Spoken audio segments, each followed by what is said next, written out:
Assalamualaikum warahmatullahi wabarakatuh. Halo semuanya. Jumpa kembali dengan saya, Kang Restu.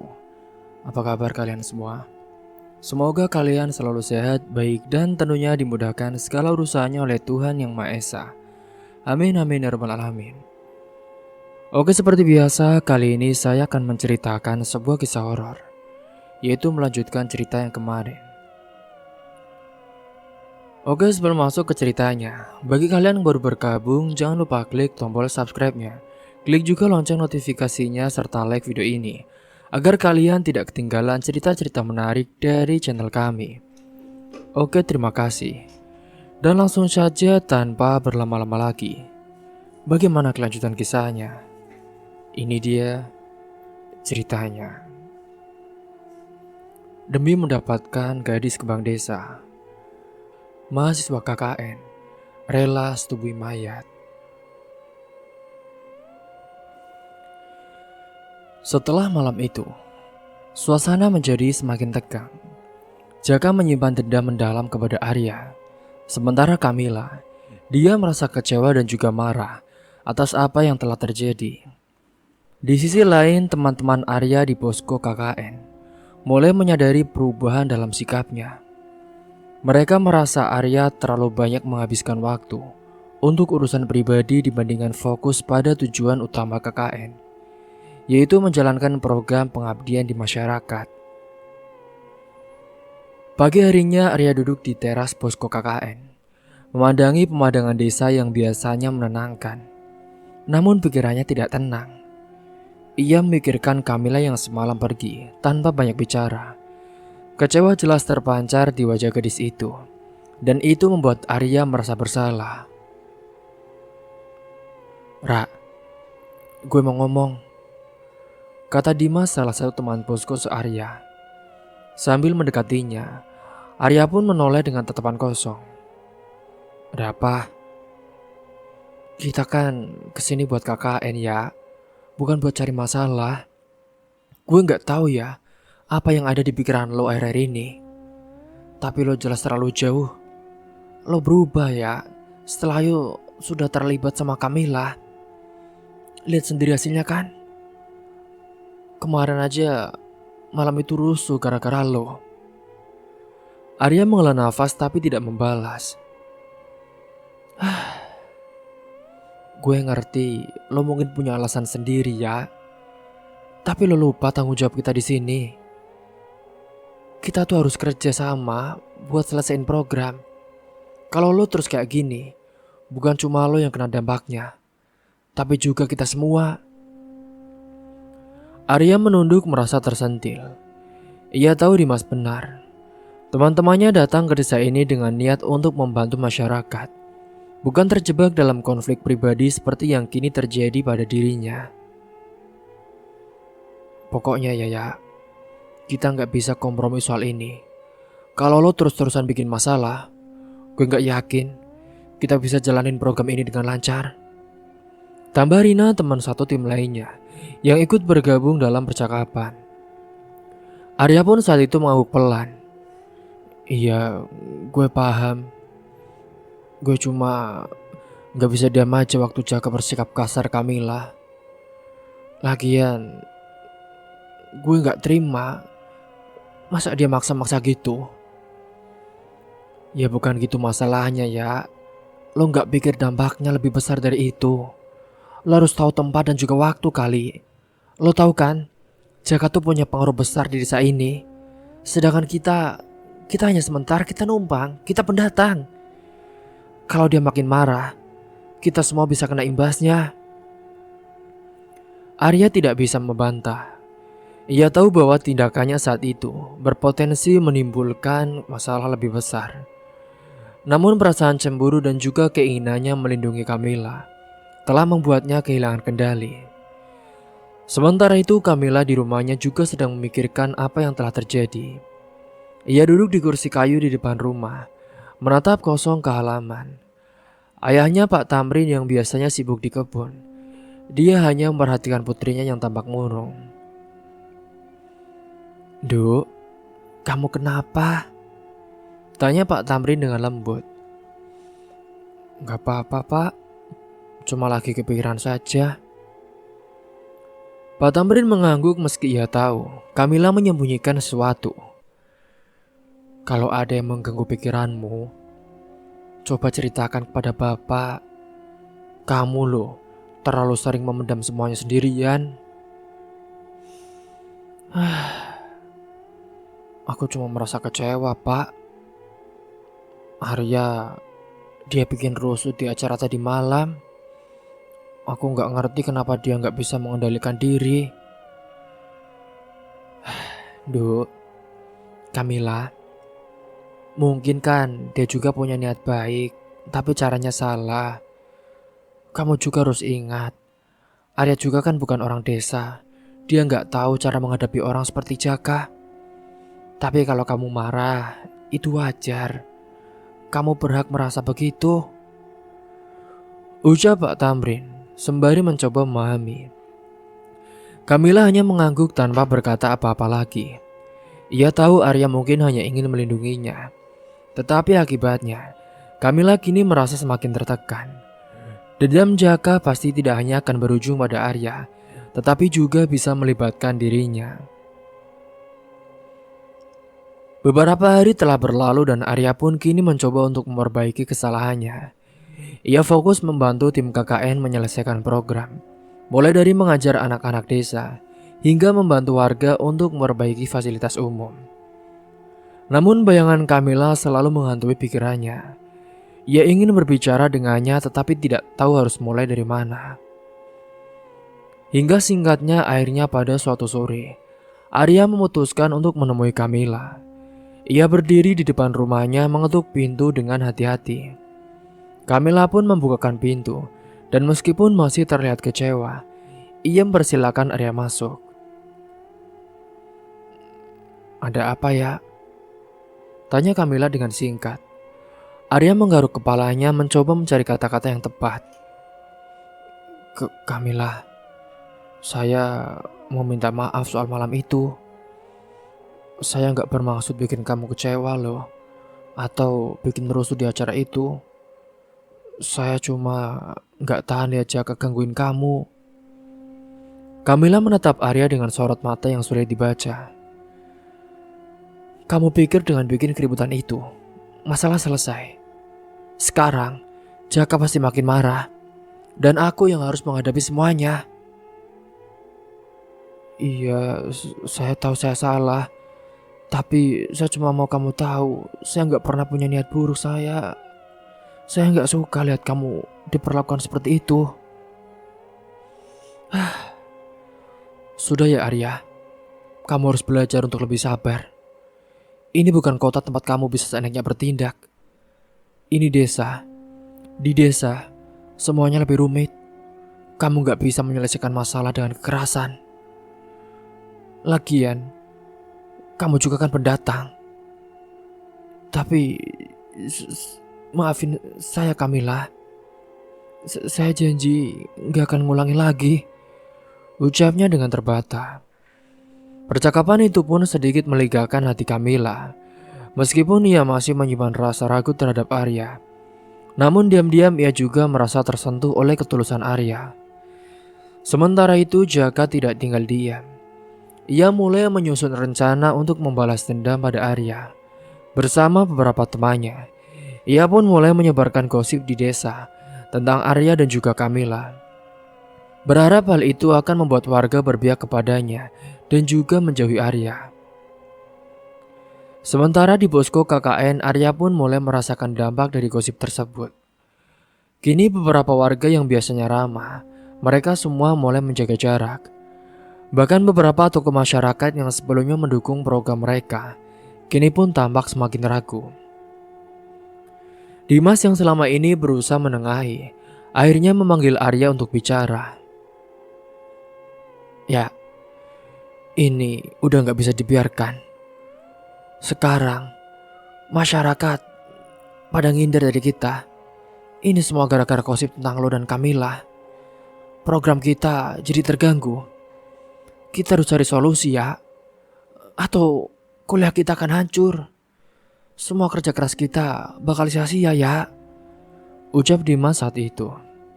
Arya mengangguk. Gue ngerti Dim, gue bakal tanggung jawab. Gue juga bakal cari cara buat selesaiin ini. Tapi gue juga gak bisa diam saja kalau Jaka terus ganggu Kamila. Tapi lo harus ingat ya, tujuan utama kita di sini. Gue gak mau ya semua kerja keras kita sia-sia gara-gara lo. Pokoknya lo harus tanggung jawab. Percakapan itu pun membuat Arya sadar bahwa ia harus memilih antara menyelesaikan tugas kakaknya dengan baik atau terus terjebak dalam masalah pribadinya, yaitu merasakan cinta kepada Kamila. Singkat cerita, beberapa hari kemudian, pada malam itu Arya yang baru saja selesai mengajar anak-anak di balai desa. Kegiatannya bersama tim KKN pun mulai kembali berjalan dengan lancar setelah beberapa hari penuh ketegangan. Namun kini pikiran Arya terus terpecah antara tanggung jawabnya di desa dan juga perasaannya terhadap Kamila. Ia tahu Kamila masih kecewa, tetapi ia tidak bisa menghilangkan rasa ingin melindungi gadis itu dari segala ancaman, terutama dari Jaka. Dalam perjalanan pulang, suasana jalan desa yang biasanya sepi kini terasa lebih sunyi dari biasanya. Hanya suara jangkrik dan juga langkah kaki Arya yang terdengar. Di bawah remang lampu jalan yang minim, tiba-tiba Arya melihat bayangan beberapa orang berdiri di tengah jalan. Itu adalah Jaka dan juga gerombolannya yang menghadangnya dengan wajah mereka penuh dendam. "Hai anak kota," sapa Jaka dengan nada mengejek. Dia pun melangkah maju sambil menatap Arya dengan tajam. Di belakangnya 3 orang temannya berdiri sambil menyeringai, memegang tongkat kayu dan juga besi kecil. "Kita harus ngobrol sebentar." Arya menghentikan langkahnya, berusaha tetap tenang meski ia tahu situasinya tidak akan berakhir dengan baik. "Mau apa ya Jaka? Kita mau ngobrolin soal apa?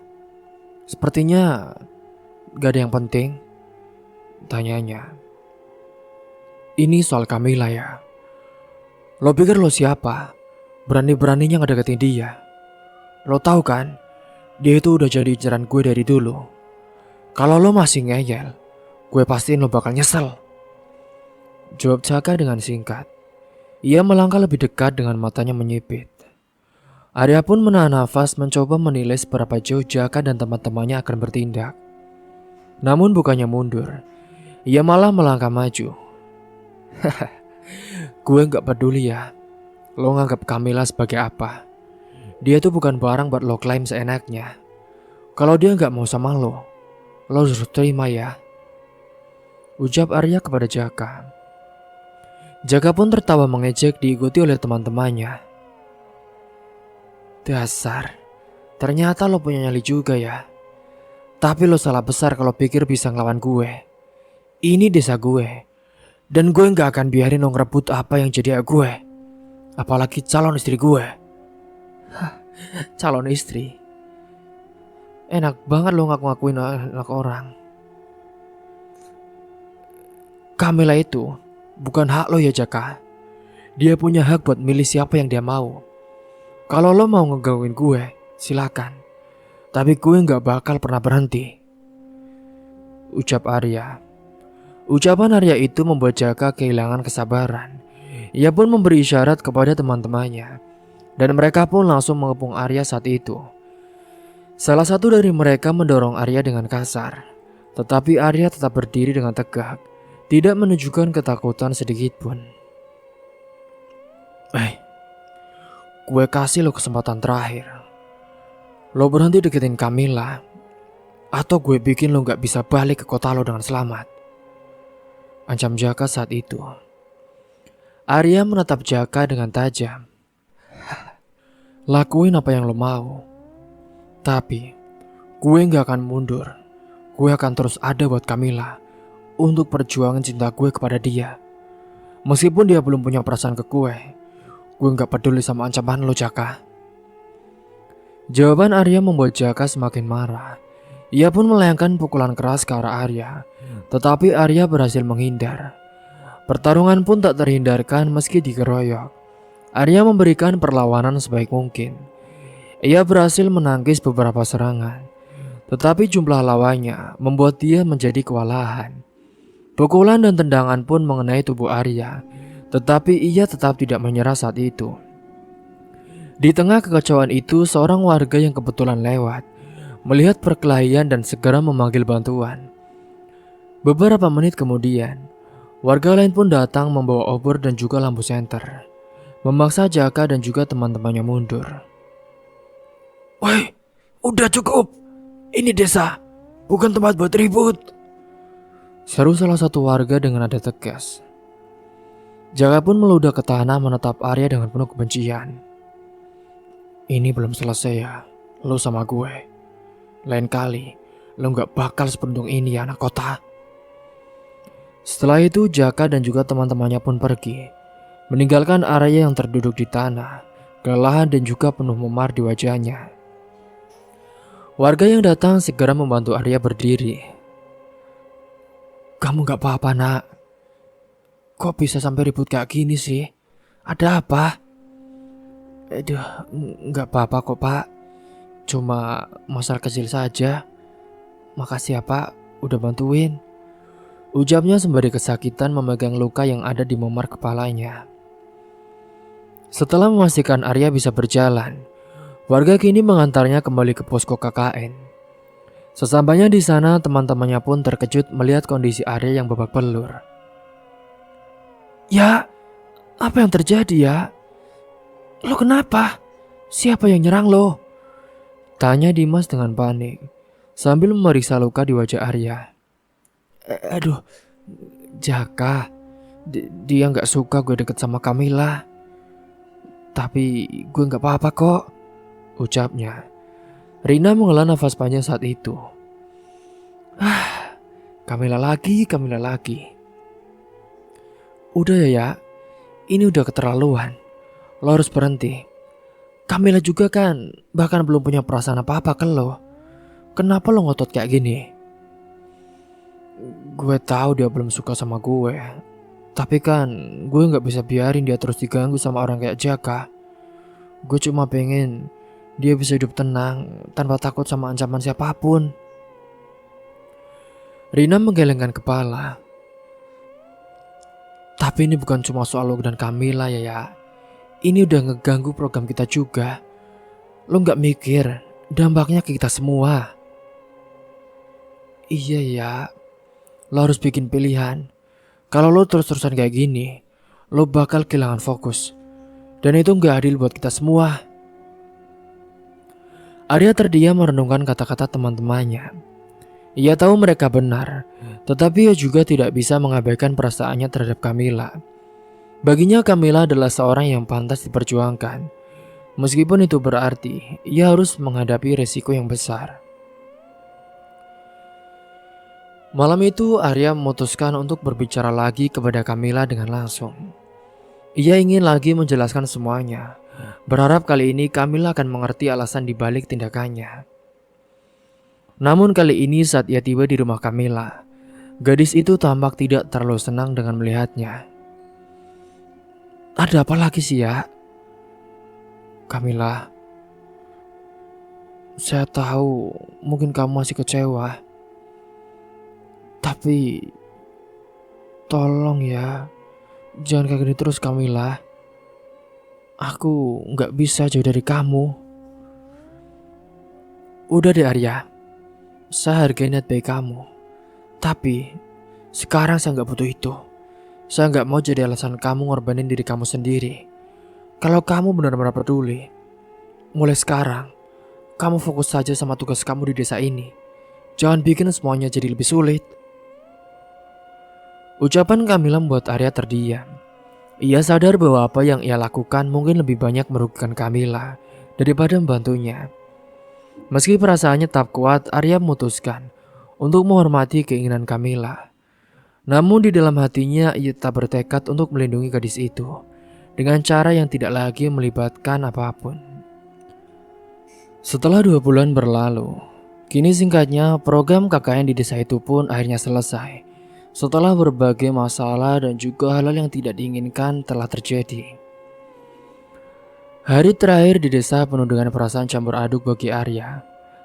Meski masih banyak kenangan manis, ia juga meninggalkan desa dengan masalah yang belum terselesaikan, yaitu perasaan cintanya dengan Camilla yang masih menggantung saat itu. Dan gadis itu tetap solid didekati. Teman-teman kakaknya berpamitan dengan warga, meninggalkan jejak kecil dari usaha mereka untuk membantu desa.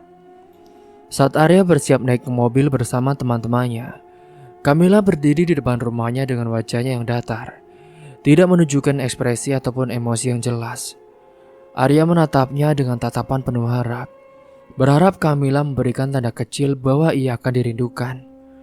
Namun yang ia dapatkan hanyalah enggan sopan. "Terima kasih ya, sudah bantu desa kami," ucap Camilla dengan singkat. Arya mencoba tersenyum meski hatinya terasa berat.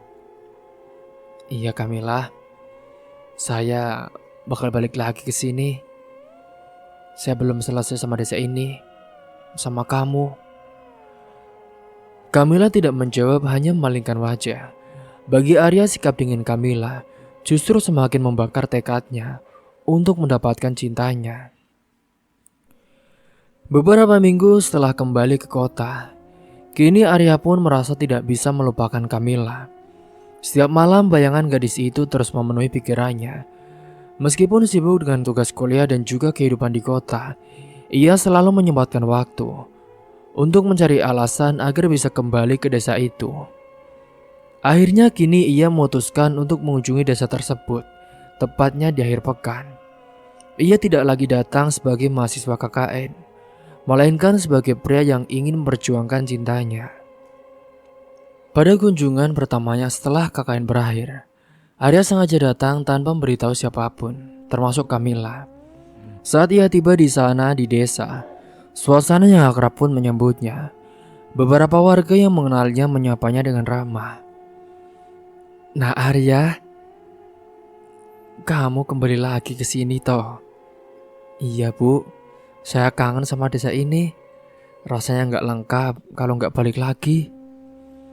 Namun alasan sebenarnya sudah jelas. Ia ingin bertemu Camilla. Ia menuju rumah Camilla dengan hati berdebar, berharap gadis itu mau menerima kehadirannya. Saat Arya tiba di depan rumah Camilla, ia melihat gadis itu sedang menyapu di halaman. Camilla pun terkejut melihat Arya berdiri di sana, tetapi segera kembali ke ekspresi tenangnya. "Arya, ngapain kamu kesini lagi?" tanyanya tanpa basa-basi. Arya tersenyum, meskipun ia bisa merasakan dinginnya sambutan Camilla. "Ini saya cuma mau lihat keadaan desa sama kamu." "Alah, desa ini baik-baik saja Arya, gak ada yang berubah." "Iya, tapi kan saya tetap datang. Desa ini istimewa buat saya." "Arya, kamu ini buang-buang waktu. Saya kan udah bilang kalau saya gak punya perasaan ke kamu." Tapi Camilla, saya gak minta jawaban sekarang. Saya cuma pengen ada di sini. Saya pengen tunjukin kalau saya serius." Camilla mendesah bingung dengan tekad Arya yang tidak pernah surut. "Serius atau enggak ya Arya? Kamu harus mengerti. Saya punya kehidupan sendiri di sini. Aku gak bisa." Di hari-hari berikutnya, Arya semakin sering datang ke desa. Ia membantu warga dengan kegiatan-kegiatan sederhana, seperti memperbaiki jalan setapak atau membantu di sawah. Kehadirannya mulai diterima kembali oleh sebagian warga, meskipun beberapa masih menyimpan rasa waspada, terutama mereka yang dekat dengan Jaka. Arya tahu Jaka masih menyimpan dendam, tetapi ia tidak peduli. Baginya selama Camilla ada di desa itu, ia akan terus datang. Sementara di sisi lain, kehadirannya kini mulai diketahui oleh Jaka. Ia pun beberapa kali mencoba mengadang Arya, tetapi kali ini Arya lebih berhati-hati. Ia akan menghindari konflik, langsung fokus pada tujuannya untuk menenangkan hati Camilla. Sementara itu, beberapa pemuda pun desa yang dulu menyukai Camilla, kini pun saat ini ada yang juga marah ketika melihat keseriusan Arya. Arya juga tahu jalannya masih panjang. Ia juga tidak akan pernah menyerah. Ia percaya bahwa Camilla adalah seorang yang pantas untuk diperjuangkan. Dan meskipun sangat sulit, ia yakin bahwa cinta sejati akan selalu menemukan jalannya. Singkat cerita, malam itu tibalah di sebuah acara besar yang digelar di desa tetangga. Saat itu lampu-lampu terang pun menghiasi panggung utama, di mana Camilla selalu menjadi pusat perhatian. Seperti biasa, gerakan tariannya yang anggun memikat setiap pasang mata yang melihatnya. Musik tradisional yang mengalun semakin membuat suasana semarak, para penonton pun bersorak. Dan beberapa pemuda desa tampak tak bisa mengalihkan pandangan dari Camilla. Di antara kerumunan, Arya berdiri sedikit menjauh dari barisan depan. Tatapannya tak lepas dari Camilla. Setiap gerakan tubuh gadis itu, setiap senyumannya membuat perasaan Arya semakin kuat. Dalam hati ia tidak bisa memungkiri bahwa cintanya kepada Camilla semakin dalam. Ia merasa Camilla adalah sosok sempurna, anggun, sederhana, dan juga penuh pesona. Dia memang luar biasa ya. Tiba-tiba ada suara di belakangnya. Arya pun menoleh dan melihat seorang kakek tua dengan janggut putih panjang, mengenakan sarung dan juga baju koko yang sederhana. Pria itu tersenyum ramah, meskipun tatapan matanya seolah bisa menembus pikiran dari Arya. Iya pak, Camilla memang hebat, jawab Arya dengan sopan. Meskipun ia sedikit bingung dengan kehadiran pria itu. Kakek itu pun mengangguk perlahan. Aku lihat-lihat dari tadi, matamu ini kok gak pernah lepas dari dia. Kue senang yo sama Camilla. Arya terkejut. Ia tidak menyangka kakak itu bisa langsung menebak isi hatinya. Enggak kek. Maksud saya, ya saya memang kagum sama dia, katanya mencoba mengelak. Kakak itu tertawa kecil. Enggak usah malu. Kakek ini sudah banyak lihat orang muda jatuh cinta. Kamu pikir gampang dapetin hati gadis seperti Camilla?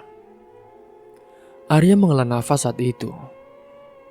Jujur kek, saya nggak tahu. Saya udah coba deketin dia, tapi rasanya dia itu masih dingin. Dia nggak percaya sama saya kek. Kakek itu mengangguk lalu duduk di bangku kayu dekat Arya. Ia mengusap jenggotnya sejenak sebelum berbicara lagi. Camilla itu gadis yang spesial. Dia nggak gampang jatuh hati karena hidupnya udah sering susah. Kamu harus bisa bikin dia yakin kalau kamu gak cuma main-main. Kalau kamu serius, aku bisa bantu. Maksud kakek bantu gimana ya? Kenalkan, namaku Mbak Jarot. Orang-orang di sini panggil aku Jarot. Aku ini bukan siapa-siapa, cuma orang tua yang ngerti soal hati manusia. Kalau kamu mau, aku bisa kasih nasihat supaya kamu lebih ngerti gimana cara deketin Camilla. Iya kek, saya mau. Saya ingin tahu apa yang harus saya lakukan. Baiklah, tapi ini bukan soal cepat atau lambat. Kamu harus sabar. Camilla itu butuh waktu buat percaya sama kamu. Dan kamu juga gak bisa cuma deketin dia karena kamu suka lihat dia nari. Buktikan kalau kamu juga peduli sama dia, sama hidupnya, sampai impian dia. Arya merenung sejenak. Ia teringat bahwa Camilla pernah mengatakan ingin kuliah dan juga yang lainnya. Maksud kakek, saya harus memenuhi semua kebutuhan dia kek, jika dia ingin apa. Ya bukan itu saja. Intinya, nanti akan kamu kasih tahu. Tapi, kamu juga harus melakukan ritual. Dengan ritual ini, kamu bisa akan menarik hati gadis itu dengan mudah dan gampang. Saya jamin 100%. Camilla pasti akan mau dengan kamu. Iya kek, kalau gitu nanti gampang saya ke rumah kakek. Nanti tolong dicatat ya kek di sini. Setelah memberikan alamat saat itu, Acara pun telah selesai. Arya yang tidak langsung pulang, ia menunggu sampai Camilla selesai berganti pakaian dan keluar dari area panggung. Ketika akhirnya Camilla muncul, Arya pun melangkah mendekat kepada Camilla. Ngapain kamu di sini ya? Enggak, Mbak. Saya sebenarnya dari pagi sudah di Sesa. Kebetulan saya tahu berita kata orang-orang Mbak ada tampil. Jadi saya nonton. Malam itu pun Arya kembali ke rumah dengan pikiran penuh rencana. Ia teringat nasihat Mbak Jarot tentang membantu Camilla mencapai impiannya dan juga untuk melakukan ritualnya. Arya merasa kebingungan ketika dia kembali ke desa untuk menemui Mbak Jarot saat itu. Ia masih teringat nasihat-nasihat bijaksana yang diberikan kakek tua itu sebelumnya. Namun hatinya semakin gelisah karena hingga kini Camilla belum memberikan tanda-tanda bahwa ia mulai membalas perasaannya. Arya berpikir saat itu mungkin Mbak Jarot memiliki cara lain untuk membantunya. Ketika tiba di rumah sederhana Mbak Jarot, malam sudah larut. Rumah itu terletak di tepi desa, dikelilingi oleh pohon besar yang membuat suasana semakin sunyi. Arya mengetuk pintu perlahan dan beberapa saat kemudian, Mbak Jarot membukakan pintu dengan senyum ramah seperti biasa. Masuk Arya, kata Mbak Jarot sambil membersihkan Arya duduk di ruang tamu. Mbah, saya bingung Mbah. Saya sudah coba segala cara buat deketin Camilla. Saya juga sudah buktiin keseriusan saya. Tapi dia tetap gak mau buka hatinya Mbah. Cinta itu memang gak mudah. Kadang kita harus menghadapi rintangan besar untuk mendapatkan apa yang kita inginkan. Mbak Jarot tersenyum samar, tetapi ada kilatan misterius di matanya. Ia bangkit dari tempat duduknya dan membuka sebuah lemari kayu tua di sudut ruangan. Dari dalam lemari itu ia mengeluarkan sebuah kotak kecil berwarna hitam yang dihiasi ukiran-ukiran aneh. Arya memandang kotak itu dengan bingung. Ini ada satu cara lain, Dek. Tapi cara ini gak biasa. Kalau kamu benar-benar ingin Camilla mencintaimu dan kamu mendapatkan hatinya, kamu harus melakukan ritual khusus. Ritual ini akan mengikat hatinya dengan hatimu selamanya. Ritual apa, Mbah? Maksudnya gimana? Mbak Jarot duduk kembali, menatap Arya dengan serius saat itu. Ritual ini membutuhkan keberanian besar. Kamu harus mengambil sesuatu yang sangat kuat untuk memanggil energi cinta. Tapi ingat, cara ini bukan tanpa resiko. Terus, apa yang saya lakukan, Mbah? Ritual ini melibatkan energi dari dunia lain. Kamu harus menyentuh mayat seorang wanita sebagai media. Dengan bantuan itu, hatimu dan hati Camilla akan terhubung. Ini serius, Mbah? Serius. Ritual ini hanya untuk mereka yang benar-benar yakin. Hingga saat itu, Arya pun terdiam lama memikirkan Camilla, wanita yang telah membuatnya jatuh cinta begitu dalam. Arya yang adalah orang kota, ia pun terhasut dengan rayuan gila dari Mbak Jarot. Hingga saat itu pun ia akhirnya mau melakukan ritual itu. Mbak Jarot membawa Arya ke sebuah gudang di belakang rumahnya. Di dalam gudang itu terdapat berbagai benda aneh, patung kecil lilin hitam dan juga kain merah tua. Mbak Jarot menjelaskan bahwa Arya harus mencari mayat seorang wanita yang baru meninggal. Dan dia harus membawanya ke tempat inti untuk melaksanakan ritual, yaitu menyetubuhi mayat itu. Malam ini, kamu harus pergi ke kuburan di desa sebelah. Di sana ada wanita yang baru saja dimakamkan hari ini. Kamu harus menggali kuburannya dan membawa mayatnya ke sini.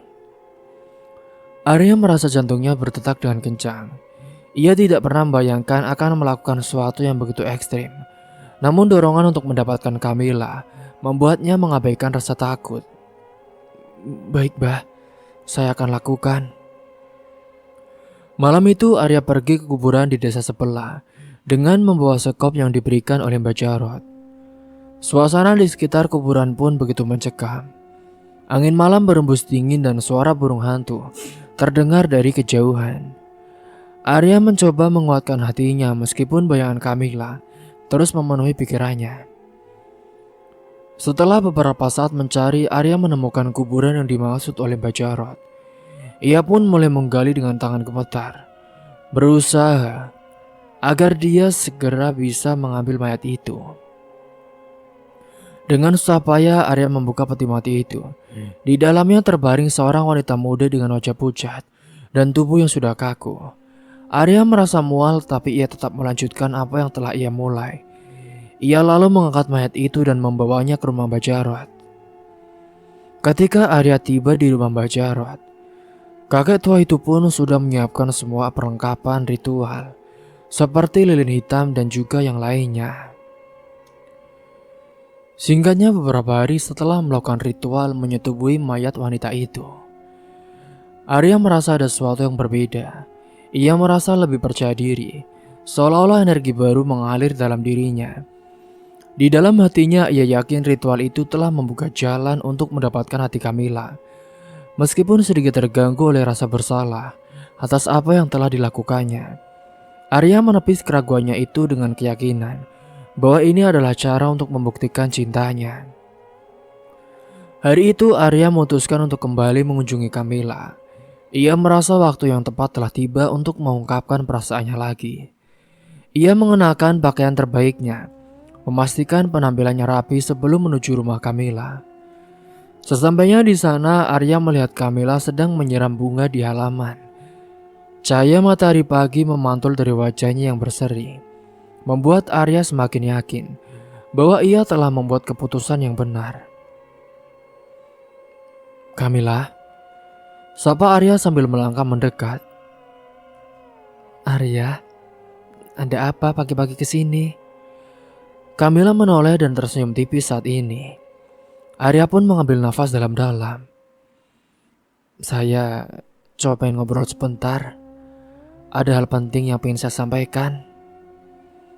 Kamila pun langsung meletakkan ember di tanah. Dia menatap Arya dengan ekspresi penuh tanya. "Hal penting? Apa?" "Jadi, saya suka sama kamu, Kamila. Tapi saya serius. Saya pengen jadi orang yang ada di samping kamu. Apapun yang terjadi, aku mau kita bersama." Mendengar itu Kamila terdiam. Arya pun menunggu dengan cemas, takut bahwa jawabannya akan seperti sebelum-sebelumnya. Namun kali ini sesuatu yang berbeda terjadi. Kamila tersenyum hangat, sesuatu yang belum pernah Arya lihat sebelumnya. "Iya, aku mau ada hubungan sama kamu."